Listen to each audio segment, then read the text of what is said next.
So I'm hoping that you will participate through the Q&A panel. And before we kind of go on, just on your screen, you should be able to see what's coming up for Learning Cafe. Our next Capability Cafe webinar on 16th March is going to be around the digital capability. I think that should be an interesting one. We also have a Learning Cafe webinar on 2nd Feb about integrating learning, knowledge, and capability. We've got 2 workshops coming on the 9th of March and the 23rd of March, one on Agile, the other one on content curation, both of which form the next generation skills identified by Learning Cafe. Okay, so moving on to the topic today, it's called Rethinking Salesforce Capability for the Changing Marketplace. For example, we've got Paul online, Paul Hamilton from Westpac, who's been working in this space for a long time, so probably should be on the panel. But we've also got Rod from Elders, so plenty of experience in the audience field. So really looking forward to your insights and opinions. Okay, so I want to introduce the panel, and we've got on the panel Jack Peters. Jack is the Talent Development Manager at Sales for Coca-Cola Amatil. So really looking forward to what's happening at CCA. So Jack, welcome to the panel. Thank you, and thanks for the invite, Jeevan. You're welcome. We also have Stuart. Stuart attended the first unconference 6 years back, and I was telling Stuart that the unconference has changed a lot since then. Stuart is based in Brisbane, and he's a sales strategist and facilitator with his own company called Marketing Nouse. So Stuart, welcome to the panel. Thanks, Jeevan. Nice to be part of the team here today. Thank you. And of course, I'll be presenting a few slides, but knowing that we've got salespeople on the panel, I'll actually talk less because I'm sure there'll be there's a lot of good content and a lot of insights coming from Stuart and Jack. Okay, so we'll just a quick slide on Learning Cafe and Capability Cafe. Essentially, a community of professionals.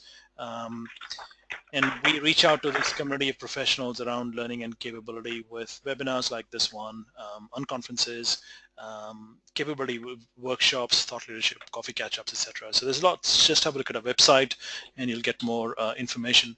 Do want to spend a little time on the unconference, which is coming up on February 23rd, 2017, and the seats are filling up pretty quickly. I think this unconference is going to be our best ever. I mean, we do consistently get a rating of 4.25 out of 5, but just looking at the content and the facilitators we've managed to get on board, I think it's going to be an excellent session, and also our last one at the Australian Technology Park, because that's shutting down.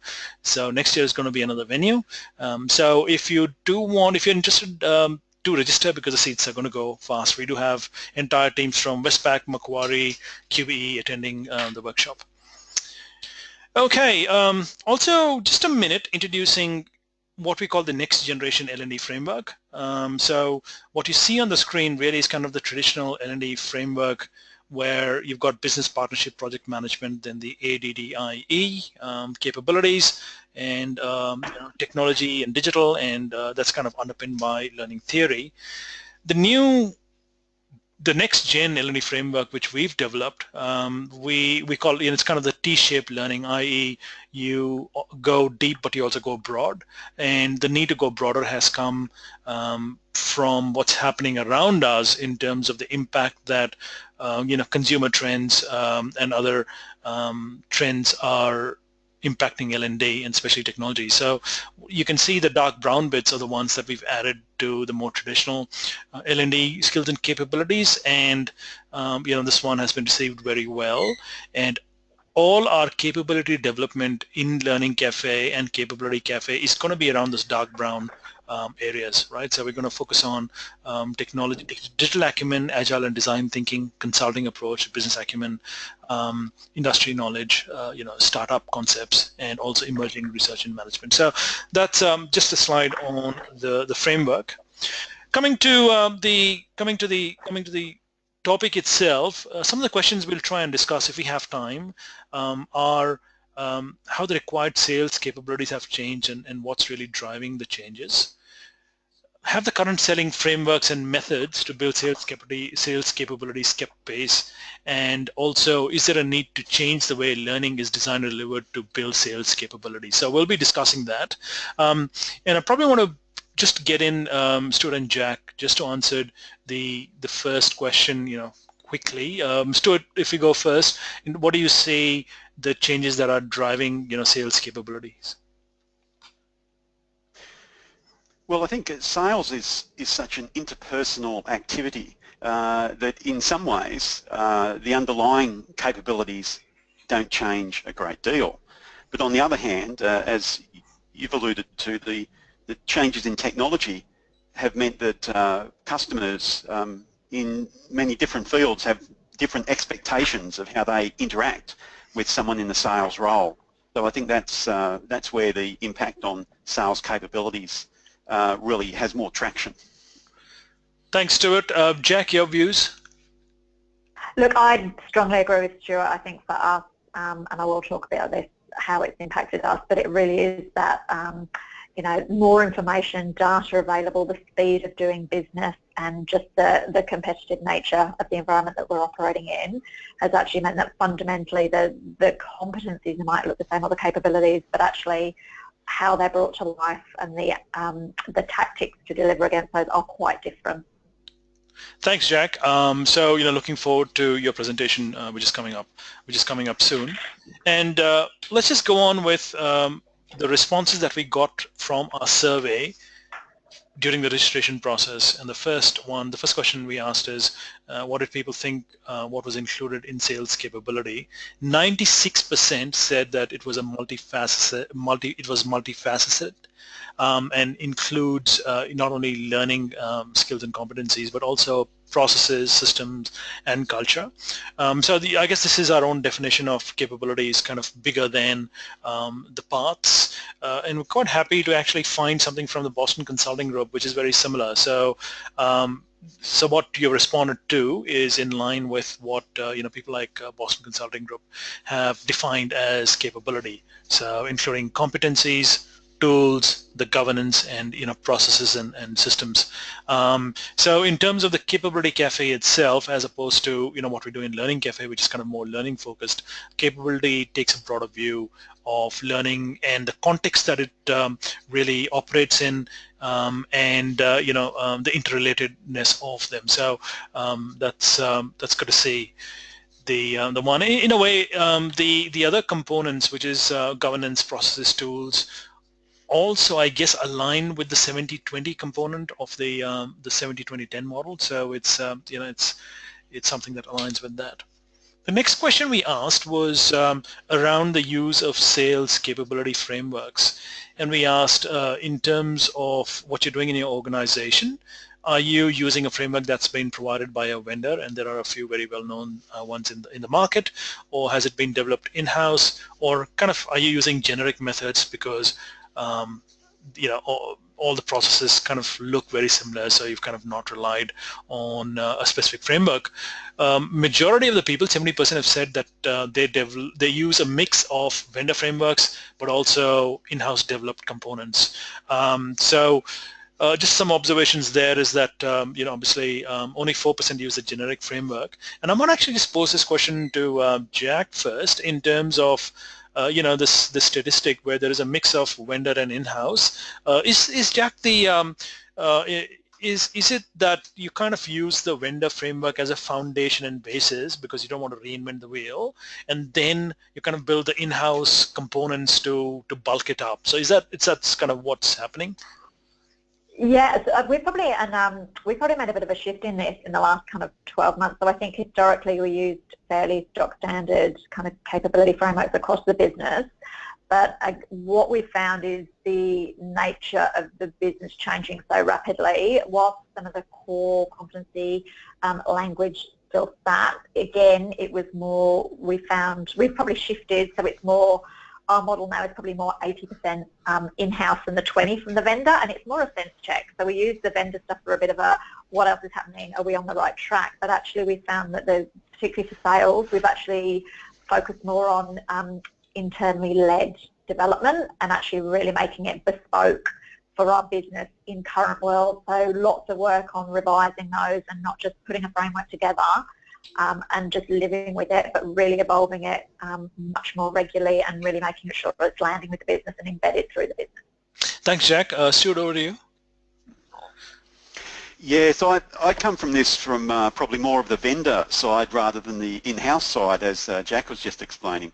But I would agree that in most cases there does need to be quite a bit of, call it customisation, to suit a particular organisation, and that comes to the nature of the relationship-based approach to sales and how that integrates with the various facets of the organisation and what the business is actually trying to achieve. So, you know, what I see is that companies do need to customise this approach. So these figures don't really surprise me much. I think that's probably where they should be, because there does need to be that customisation and attention to what the business actually needs rather than trying to fit into another model. So can I just check with you, because you know, a lot of things in business kind of go in cycles, right? From centralization to decentralization, from in-house to vendor. Stuart, do you think we're kind of going through a cycle where, and maybe rightly so for the reasons that have been pointed out by you and Jack, where maybe the offerings from the vendors is not responsive enough, and you know, that'll probably become more responsive, and we'll kind of go back to, again, more, you know, people will say, hey, why are we building this in-house? You know, it's already there, so let's not reinvent the wheel. So just wondering if you've got any comment on the cyclical nature of this. Look, I think there might be cycles to some degree, but I think, like in many parts of business, we're on a path where customers, and in this case organisations who are customers of this type of framework, are expecting to have more of a custom approach. They're expecting to get something which fits their needs. As with most training programs, they want something that fits their needs rather than something that's just off the shelf. And I really don't see that going backwards. You know, whilst various offerings may develop, I think organisations are going to continue to want to be able to customise that to suit their needs, because in reality that should give them a better result. So I wouldn't expect them to want to go backwards. Thank you, Stuart. Going to the next slide, which answers the question, which is what is the biggest gap in sales support, and what's the biggest gap in the sales capability? And we put some options. Obviously, we didn't put all the options, but the ones that we put up are on the screen. 35% said identifying customer requirements. 22% said closing the sales, which is always, you know, a critical part of the sales process. 13% said prospecting, but we also put a choice which said none of these, as the gap is in sales support and leadership. So it's really probably nothing to do with the salesperson or their style, but more, you know, what surrounds that. So that's 22%. So just wondering, Jack, I'm sure there might be, you know, you might have come across some situations where I guess the leadership or the support or the, you know, the product set isn't quite right, and we're still told to, you know, do training with the hope of improving, you know, sales year on year. I don't know if what do you do in that kind of a situation?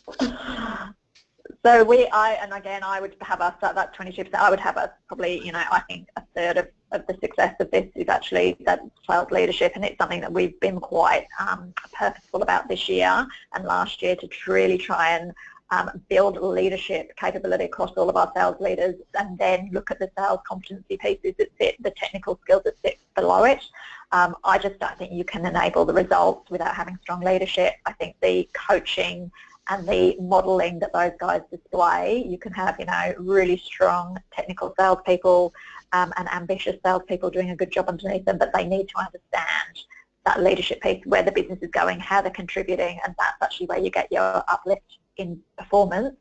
So we see it being very critical, and one of the things we've been very discerning around is actually making sure that any of our sales competencies link very strongly back to our leadership framework, and that people are seeing them in the same view. So they're actually very integrated when we talk about them, and the leadership piece is absolutely front and centre. So for any sales leader, whether it's one person or 10 people, that's the competency that we probably focus on most. Thank you. Stu, over to you. Look, I think what Jack said was just great, so I'm happy to leave it at that. Okay, alrighty. I was kind of hoping you might have an answer because I've actually got a poll on the screen, so I wanted to give people some more time, but that's okay. But look, just going to the identifying the customer requirements. Just wondering if, Stuart, you think that the process of identifying the customer requirements actually has become more difficult and more complex? I think it's become more difficult because the customers are often further along their journey than, if we say, they were in the past, which is something I'll touch on during my time.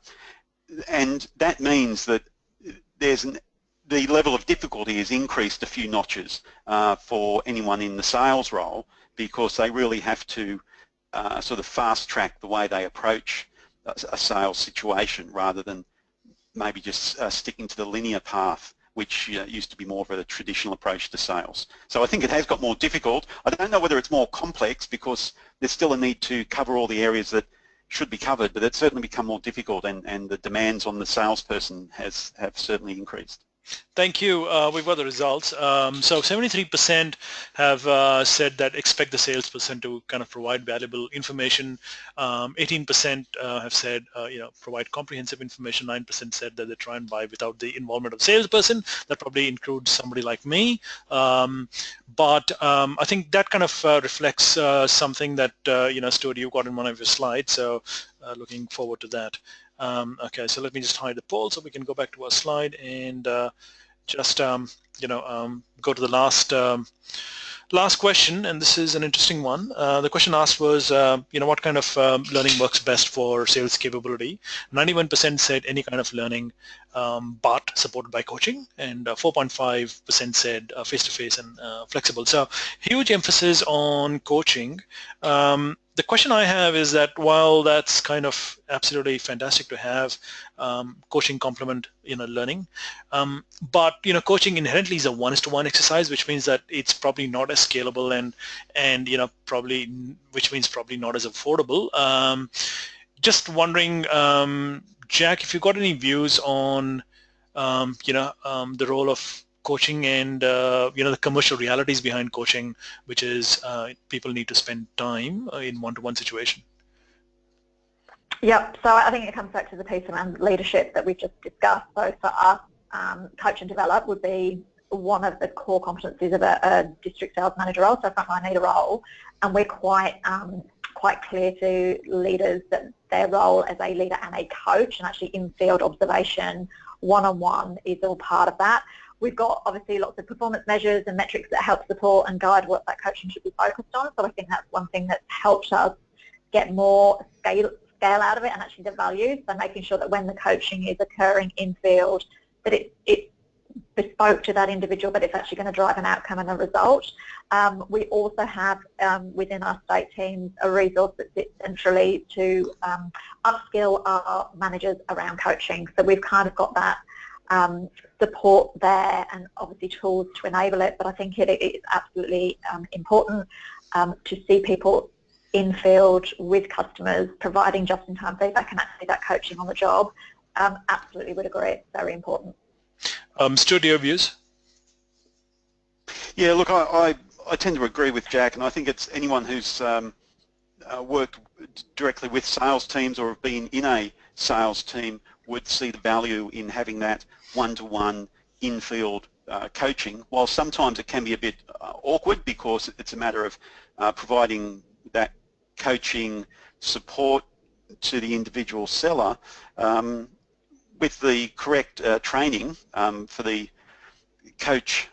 It's possible to make that a very productive process, which is sort of what Jack was getting at in terms of the systems that she was talking about. So it's such a critical part of the whole process, and it's the biggest gap that I see in organisations of all types, is that people who are in the sales, if I call it the sales leadership role, who should be providing this coaching, they just get too busy and they don't see the connection between developing the individual sellers and actually achieving the sales goals. So they get busy with other things, and it's a mistake.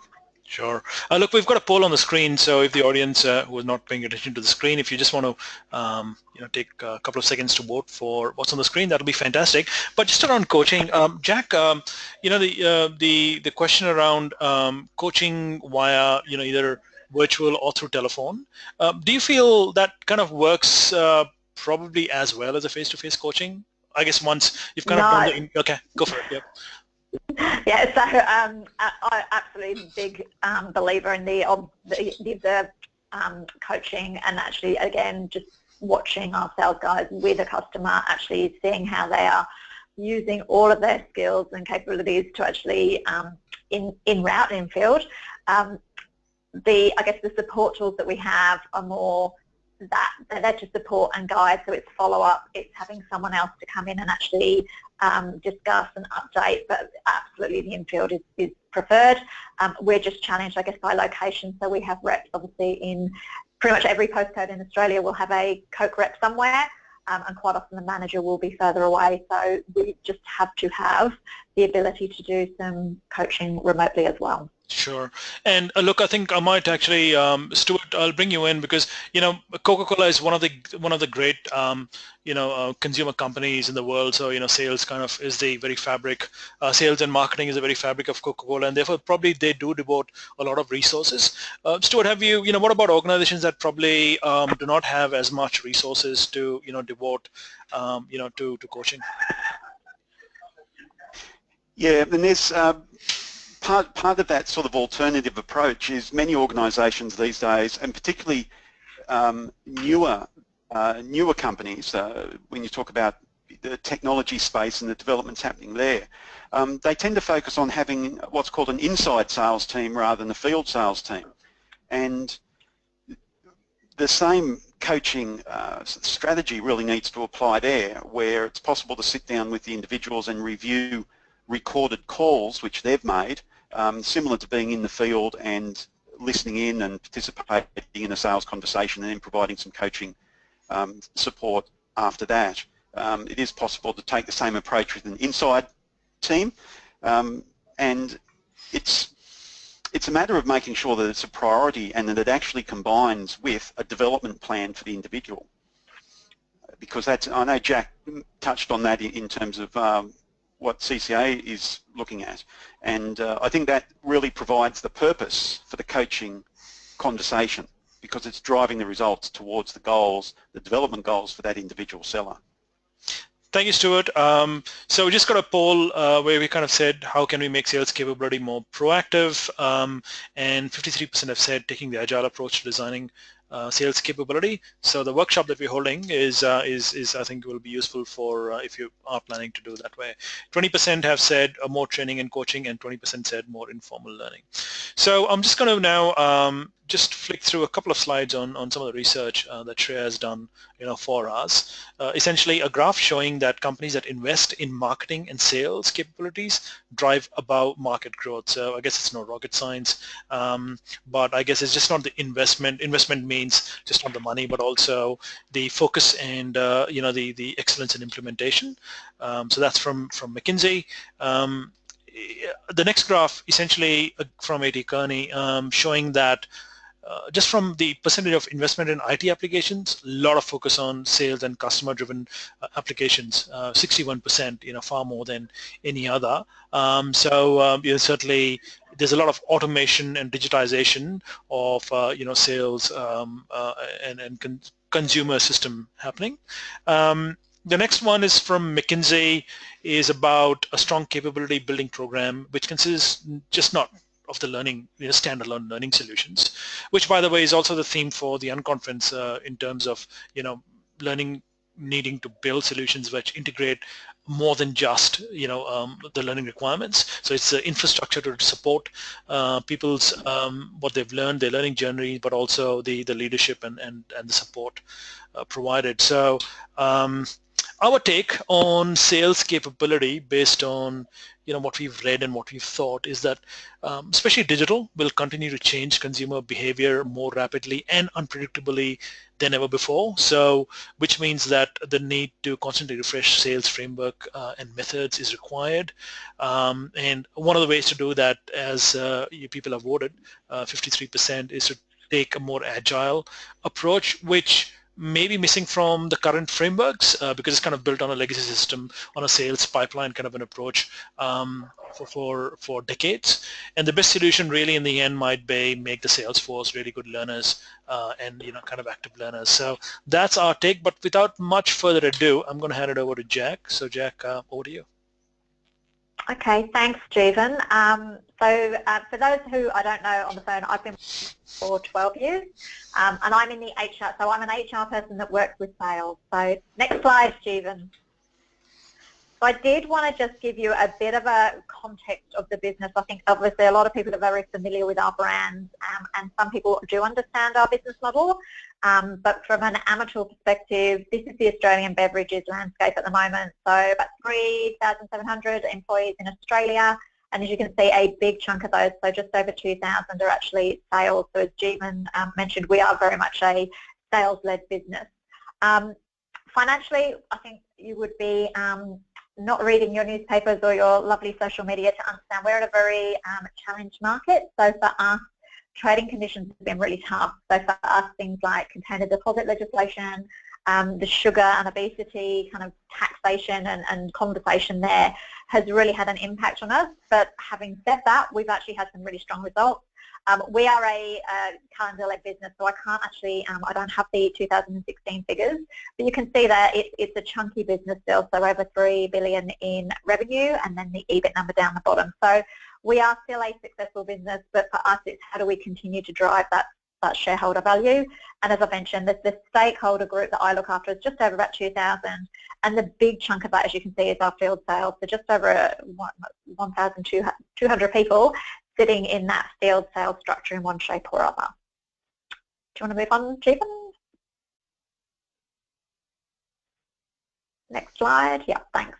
I think for us, one of the things that we've always tried to work on from an L&D perspective is obviously getting much more alignment to our capability strategy and the business strategy. And I think for the individuals in my team and how we actually work with the business, that just becomes critical. So some of the things there, so you can see that our business strategy really around that lead, execute and partner. And some of that is obviously, cost out of the business. It's about efficiency, but it's also about revenue growth. So the sales competencies around sales ability, absolutely with that brand leadership piece, people need to be able to sell our products and not just the ones that we're the market leader for. So in categories where we are less well known or we're a competitor, challenger kind of brand, we need to actually focus there. That all kind of flows through, I guess, down to that sales strategy. So for us, that route to market, optimized routing, telesales online and solutions piece, exactly what we've already talked about. The move to digital and technology just means that we can do things very differently. So we've been quite clear around changing the structure of our team, really trying to understand that channel and the geography and the segmentation to optimize. But at the end of the day, we're still committed to having a large field team out in trade. So a lot of businesses have obviously moved to a more internal sales business model. For us, there is still a very strong need to have people on the ground building relationships locally and actually servicing customers, but making sure that they're actually there. Obviously, the cost per serve of doing that is actually the return on investment in the revenue. And then I'm going to do our digital guys a massive disservice here, but basically our strategy sits around, really looking at digital being a channel, so really being able to specialise and offer products or services to customers that are very bespoke to them based on the data that we have. The data is actually, actionable insights kind of driven data. So what can we see, and having one single view of a customer to then be able to support them with their business. So actually providing business metrics back to customers around how they're performing like for like. What does that look like in their location or in their segment? And then again, just that seamless interaction with customers. And then the technology piece that's been really interesting from a capability perspective has actually been, how does that then look for our sales guys? So what is the technology that they're then having to work with and be really conversant with and confident with to have good conversations with customer around that digital piece? So I might just pause there before I kind of talk about what we're doing from a capability perspective. Any questions so far on what I've said, or feedback? Oh, actually, one question. Because obviously it looks like digital is playing a huge part in the currently. I'm just wondering how the sales force, especially if you've kind of got people who've been in the sales force for some time, adapted to this move to digital. It's a great question. So we've played with technology, obviously, and again, we are a large organisation, so we've actually had some quite, I guess, good sales systems in place, and we've always had technology as part of our sales team. When I first was here, everyone was kind of moving towards, we used to have tough books, everyone was kind of uploading and downloading every evening their sales results. We're now moved to, it's app-based technology, and it's actually very similar to what the customer uses. We've had to take people on that journey. So one of the things that we are doing is almost like little tech workshops for people, so almost drop-in centres that people that are less, again, it's less comfortable with technology, just being able to upskill them. Given the demographic of our field force, though, a lot of them are obviously people that have grown up with technology. You never see them without an iPhone in their hand. So it's actually, that's been something that's been able to support the drive through of optimising technology and getting people really comfy with it. But we have had to make that shift with some of our more seasoned sales guys, and actually some of those guys have been able to bring some things to the table and actually help us, because customers as well with technology, our frontline sales are actually educating customers in some instances around technology. So it's actually been a bit of a learning journey for all of us, and we've done some clinic stuff, we've done lots of video, just making sure, again, when we're in field, are people using the right technology? So as a DSM, if I'm there with my salesperson, how are they using the technology? Are they navigating through the right screens? Are they actually using the data in the right way? So it has been a big focus for us. Do you want to move next slide, Jeevan? So then I guess, what does it actually mean? And I think everyone would be very aware that, and again, I'm talking predominantly about our field force here, but we are moved, so if that first box represents kind of historically what the role looked like. So it's very much that order taker, merchandiser. So, you would all have been into a store and seen a beautifully ranged Coke fridge, and obviously the salesperson at one point in time, that was kind of what they were going in and doing, lots of admin, so dealing with customer issues. We've shifted that. So the current world is much more, we've got merchandising third-party models. So we've actually got people working, focused purely on that, allowing the customer interaction with the frontline salesperson to be much more robust and actually have more time to actually sell those things through. And we've actually allowed more self-service for customers around some of those issue resolution pieces. So we've reduced touch points. The guys are really when they are in trade, in outlet, they're actually having robust sales discussions rather than just that order taking. And there's been a bit of a shift in the way that we've actually talked to customers about products as well. So historically our training was very product-led. So here's the new Coke Zero, here's the benefits, the BAF statement around that, and then here's what my promotional offer can be to you.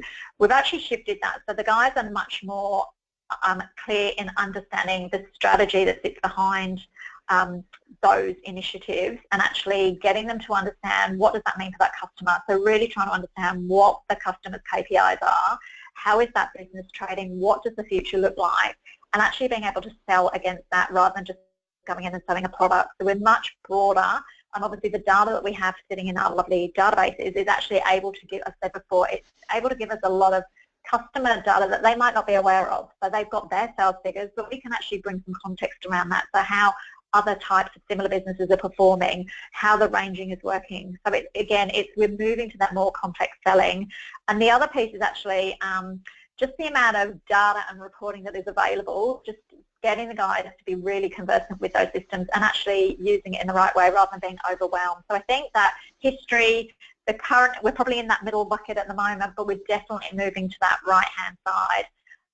And the other bit that we've really tried to look at for the guys, I think traditionally we've been very much revenue has been the focus, so revenue and volume. And again, if you're a salesperson and you're achieving revenue and volume, that's been seen as success. We're now expecting the guys to understand a little bit more about EBIT. So if they place a piece of equipment, so a fridge, in an outlet, what is the cost of doing that? What is the return on investment, and how are they actually building compliance with customers to make sure there is that return? So again, it's actually meaning they've just got to be much more commercial, which kind of talks to the three kind of things I've called out underneath those sales capabilities. So again, historically, we've probably been very generic. So it's, customer communication, it's been sales ability.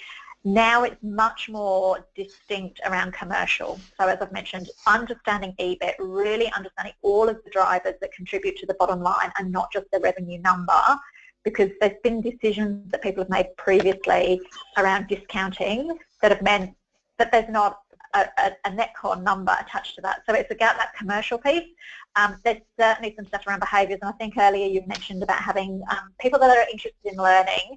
So one of the things that we've really focused on this year is, a couple of behaviours around optimism and curiosity. We want salespeople, and we're engaging salespeople that are curious, that want to learn, that go and seek out new ideas and new ways of doing things. And then the third one that we've really pulled through is that tech savviness. So someone has mentioned comfortable, curious, early adopters of technology. How do we get people really excited about the technology and the options that provides them when they're out in field? Jack, can I just interrupt to kind of ask a question, because I think you've kind of pointed out, I guess, the two acumen that I guess at Learning Cafe we're focusing on, which is kind of the business slash commercial acumen and the digital acumen. But in terms of the commercial acumen, where you've kind of moved the needle in terms of just looking at sales revenue to profitability too, how has that move been? Because I guess it's kind of more pain for the salesperson, because it's more than just selling cases. It's also the profitability. Yep. And have you Yep. your reward system to accommodate that? Absolutely. So we are going into detail, and again, it's quite a complex kind of reward system that we have for our rep level in particular. So there's some range, share, activation are the core things that drive their REM or their incentive. What we've tried to do is actually, again, unpack what that EBIT number looks like for a territory and actually understand what those drivers are. So again, rather than just focusing on the dollar value of a case and actually that being a tick in the box, is what's the net contribution of that, and actually getting them to understand what that looks like. So we've spent quite a lot of time, we're a bell curve, we've got some people that really understand this, we've probably got a bunch in the middle that are getting there, and then we've got some people that we're really trying to work quite strongly with around commercial skills. But it's probably the one competency that we continue to focus on at all levels of our sales business. Thank you. And then I think what it's actually meant, again, from a capability perspective, and this kind of, we've taken historically, I guess, more of a generic approach to what our frameworks have looked like. So we've had core sales programs, we've had top to bottom, a customer-centric sales program that runs all the way through, and it's been face-to-face, and it's been leader-led in some instances. So we've moved from that, and we've actually been much more specific. So that sales leadership bucket that we've got there is probably about 30% of the stuff that we now do is sales leadership. So how do I motivate a sales team? How do I close a sales gap or encourage my guys to work with me around that? Core sales skills absolutely need to be there, but they're probably more targeted to our channels than they've ever been. So again, we've moved with the business to having a plan call that's right for a different channel, to just make sure that we're being very, very clear on what we need to deliver against. The functional piece, we've kind of broken out our field guys and our account management guys, because actually, while sales ability is very important across all, and commercial is, what it looks like is quite different in those. And then the other one that we've really pulled through and we're really trying to work with is the whole idea of what a sales career look like at CCA. And then again, the deliverables around this is our capability for a competency model for sales has just been rewritten based on the business strategy, what we believe to be the future, and actually really trying to underpin everything that we do, whether it's a career conversation, a development conversation, coaching, or a conversation around performance, back to those competencies. And that's where we're at right now. So we're updating a lot of the tools. We're trying to be much more smart about how we deliver things out. But again, really focusing back on some leader-led learning. How do we use every interaction as a learning interaction? What does that infill piece really need to look like? And just, again, just working much more closely with the business around routines and processes. So that definition, and Jean, you and I have had this conversation, the definition of capability here is very broad. So it's not just the learning piece and the skills, it's the behaviour, it's the processes, the culture, the way that we do things around here. So it's actually much broader than it's ever been in one sense, but then it's actually very targeted down to that functional, what works for account management doesn't work for field. So it's just been a very interesting kind of, I guess, 12 months trying to pull this all together and really make it land with the business. But if I look at the plans that we have in place for this year, and I look at the sales targets and the performance that's expected, I think we're in good shape. Thank you, Jack. So thank you for your presentation, and if there are any questions, please do ask them through the panel. And we now move to Stuart. Stuart, over to you. Stuart, maybe a little bit about yourself to start with. Yeah, sure.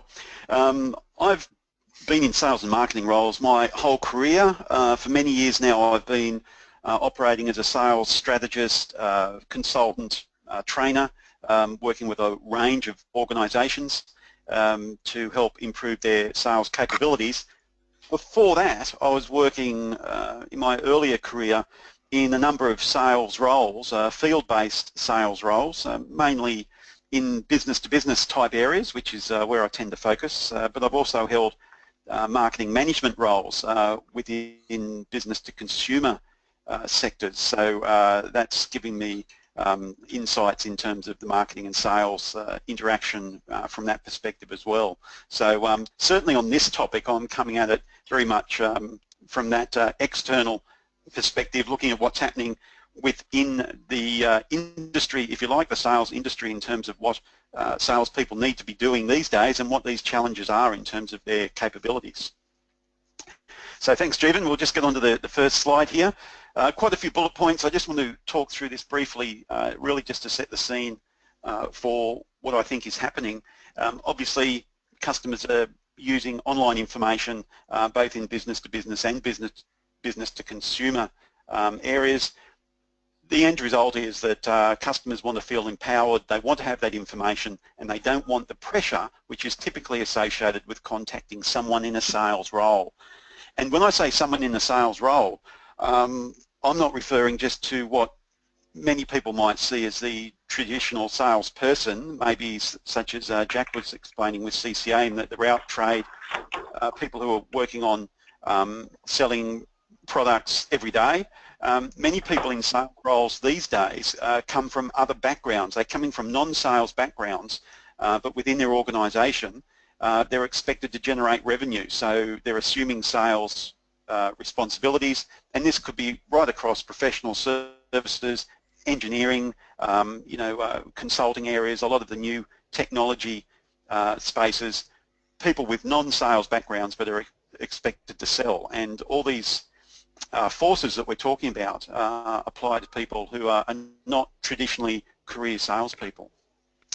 Anyway, the other point I've got here is that sellers are becoming less comfortable with actually speaking to customers. And this is a bit of a generational shift, combining the age group with the use of technology. And reports are starting to come through now that the millennial age group is actually reluctant to call people on the phone because they feel that's an intrusion. Just as an example of this changing expectations of communication. They feel it's more polite to text someone first or to email them first to set up a phone call rather than just phoning someone. So in the old days, if we talk about sales prospecting, it used to be commonplace just to call someone. But not only has that direct calling methodology experienced lower returns, but the people who are expected to make those calls actually don't like doing it anymore.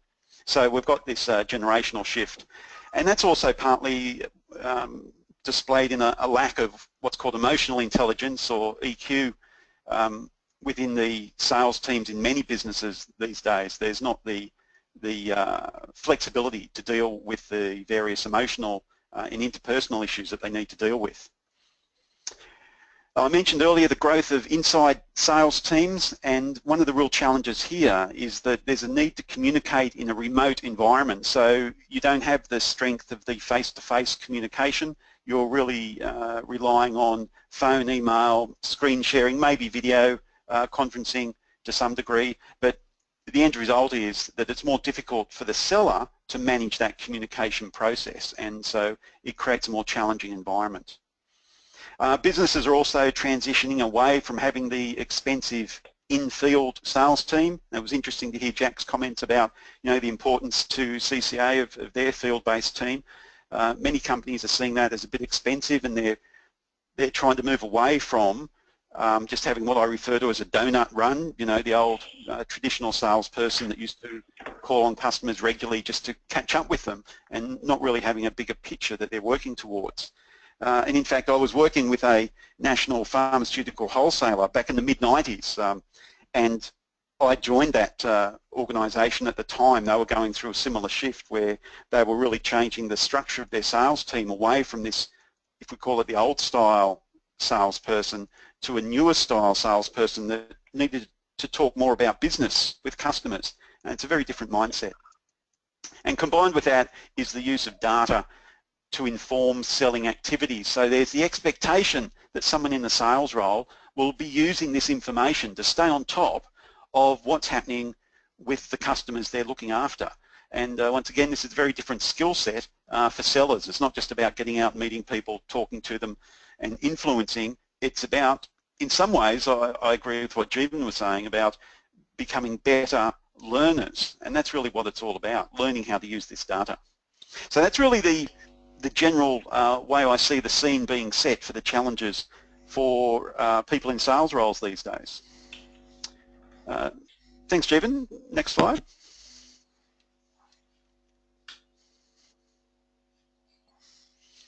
Which brings me to the point of looking at the fact that buyers are engaging with the sales, or anyone in the sales role on the vendor side, much later than they used to.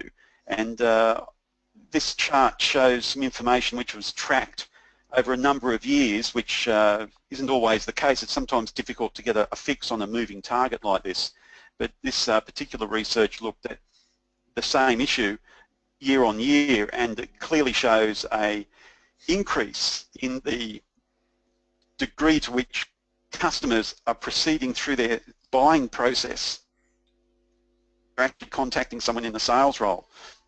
And to an extreme point, in a business-to-consumer example, someone might do their whole research online and only make a buying decision at the end. And I think, picking up on Jeevan's comment earlier when he said he was in that category that likes to do all their research and buy without speaking to anyone in sales at all.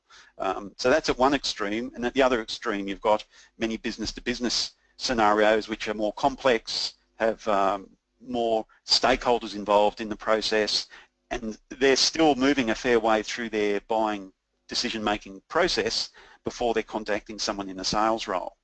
So what that means is, if I just sort of talk through what's on the chart, if we look at the 70% point and say, well, look, many buyers are now about 70% of the way through their buying process before they contact someone in the sales role. So in other words, they've done some due diligence, they've looked at alternatives, they've supposedly considered what's suitable within their organisation, and they feel empowered sufficiently to contact someone in the sales role, and in their mind they might be at the point where they're starting to evaluate alternatives.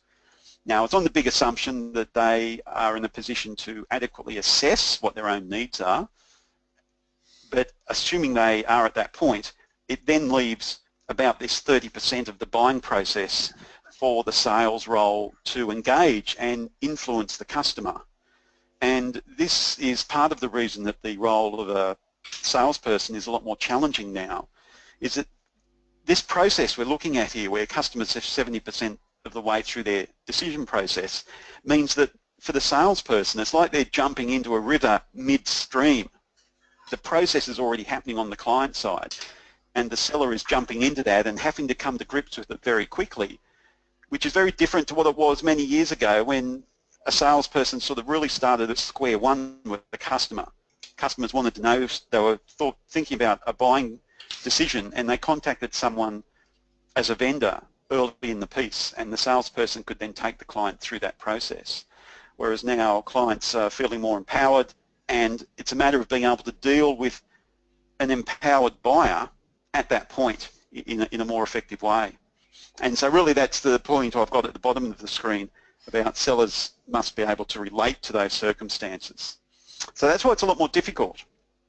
And thanks, Jeevan, because that brings me to my next slide, which is looking at what I call the sales performance improvement framework. Now, due to the pressure on salespeople that I mentioned, and looking at, well, how do we manage this challenge, this new environment for people in sales, I was looking at the fact that some of the behaviours and some of the skills, the processes that we want to have in the sales team, some of those we can see in evidence within the office, whereas others only happen in the field, which gets back to Jack's point that sometimes you need to be in the field to see what actually happens.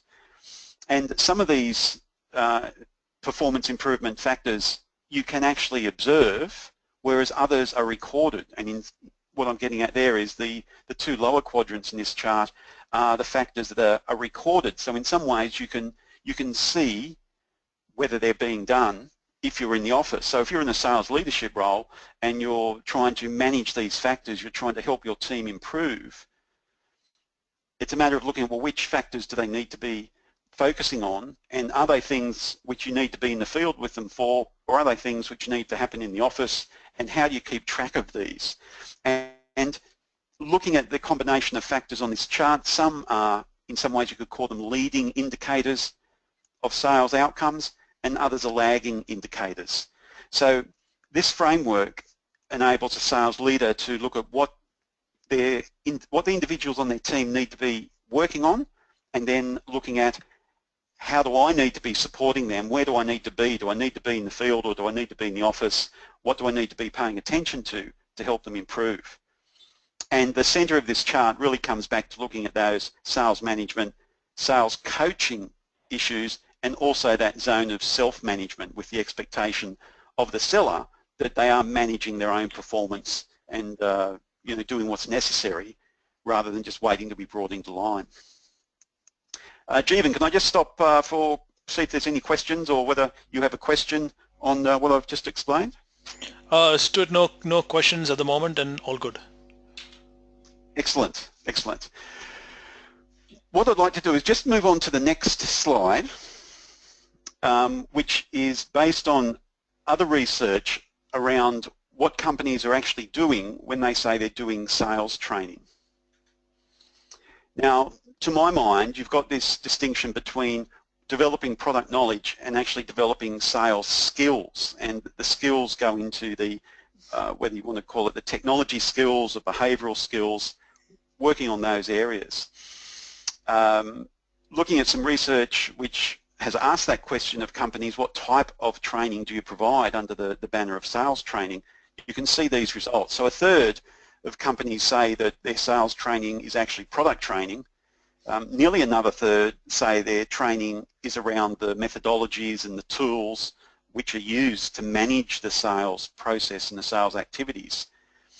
You've got 22% which say that their training is actually around the skills for selling, and the lowest percentage there, which is really the key to many of the points being made during this discussion, is that only 15% of the training is around business skills.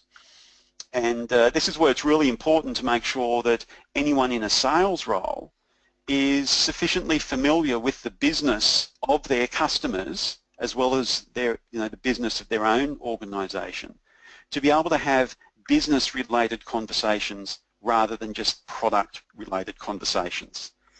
Customers are clearly looking for that information to help them move their buying decision along, and it's often the case that sales teams are not given the combination of business skills training and the development of softer skills, the behavioural skills, the emotional intelligence which they need to manage this more challenging sales environment which they're facing. So that's why I find this particular chart quite interesting, because it just focuses on the point that most of the sales training doesn't really empower the sales team to have more effective sales conversations, which I find quite intriguing. Okay, on to the next slide. Thanks, Jeevan. So when we think about all these different points, what does all this mean in terms of capability requirements for the sales team? Firstly, product knowledge really needs to be the bare minimum. It sounds pretty obvious to say that, but many companies that I see, the focus is still very much on product knowledge. They, for example, the organisation will get their sales team together, they'll ship them in from interstate, get them together for 2 days for an annual conference, and just about all that time is spent on products and internal systems, and it's very much reflective of that, the last slide we were looking at, that there's a very small component which is actually spent on developing the skills, which includes the thinking skills and the business intelligence skills around being more effective with customers.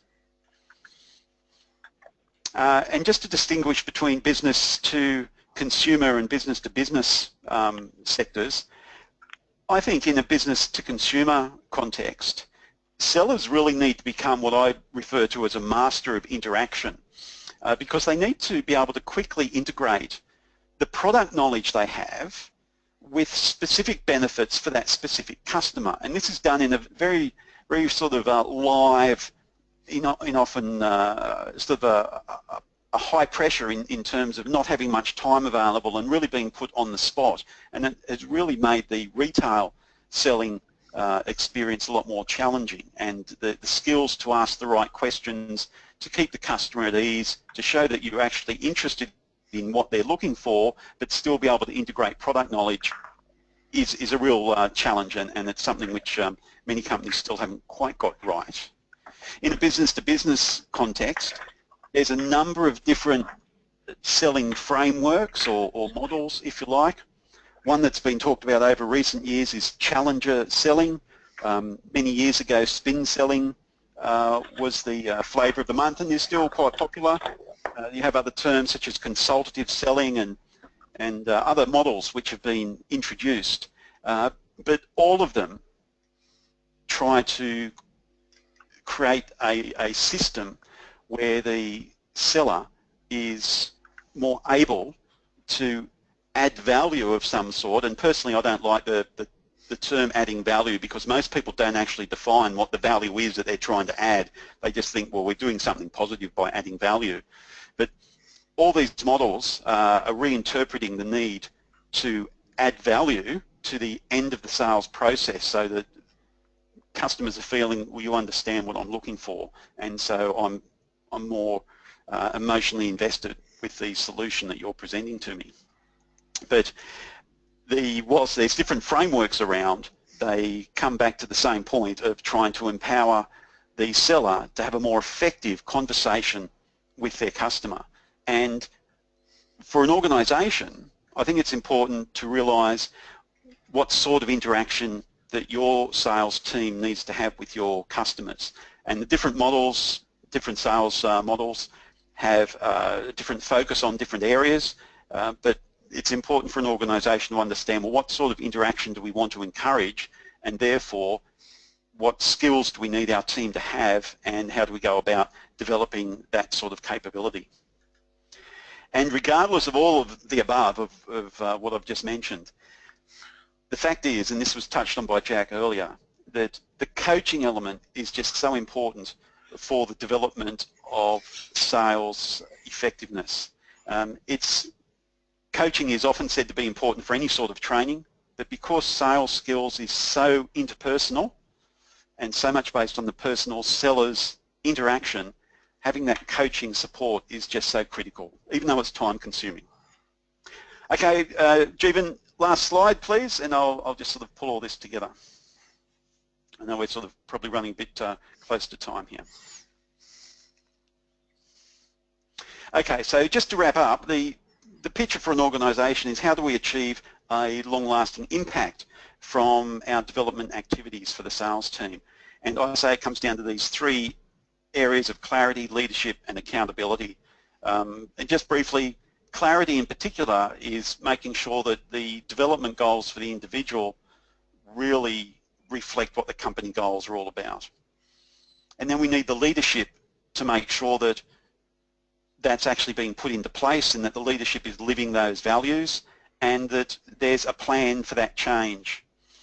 When we talk about sales performance, we're really talking about behavioural change to enable better outcomes, and that behavioural change is quite challenging, and so sales leadership needs to be prepared to foster that behavioural change process.